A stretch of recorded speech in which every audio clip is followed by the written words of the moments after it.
हमारे हिंदू सनातन धर्म में तुलसी के पौधे को देवी माना जाता है और कार्तिक माह के देव उठनी एकादशी को हम तुलसी जी का विवाह भगवान शालिग्राम से करते हैं। दोस्तों, आप सबको पता होगा कि भगवान विष्णु के ही एक अवतार थे भगवान शालिग्राम।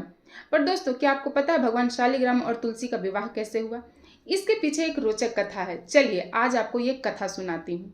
नमस्कार दोस्तों, मेरा नाम है इंदु और आप सभी का स्वागत है मेरे यूट्यूब चैनल हंसती रोती जिंदगी में। दोस्तों, जैसा कि हम जानते हैं तुलसी के कितने फायदे हैं।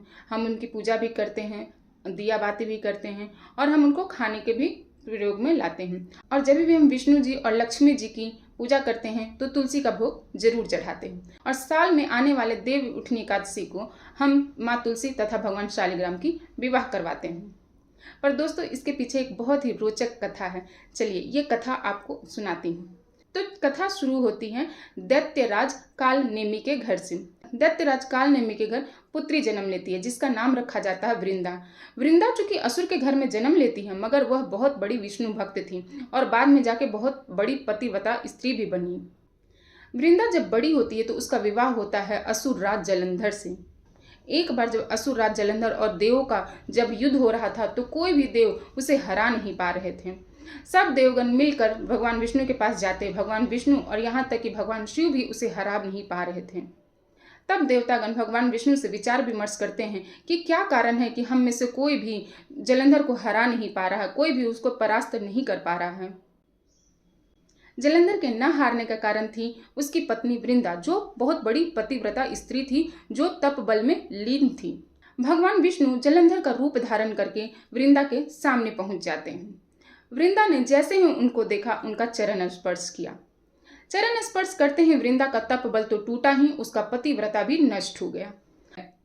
जैसे ही वृंदा का तप बल कम होता है, भगवान शिव जलंधर का सर काटकर उसका वध कर देते हैं। जब वृंदा को यह बात पता चली कि भगवान विष्णु ने छल से जलंधर का रूप धारण कर लिया और उसका पतिव्रता नष्ट कर दिया, उसका तपोबल नष्ट कर दिया, तो वो क्रोधित हो गई। क्रोध में आकर वृंदा ने भगवान विष्णु को श्राप दिया, आप पत्थर के हो जाएं और आपको भी पत्नी वियोग सहना पड़े। कहते हैं कि वृंदा के श्राप के कारण ही राम अवतार में राम जी को सीता माँ से दूर होना पड़ा था। इधर वृंदा बहुत वियोग में थी। वियोग में होने के कारण उसने आत्मदाह कर लिया और उसके राख से एक पौधा उत्पन्न हुआ।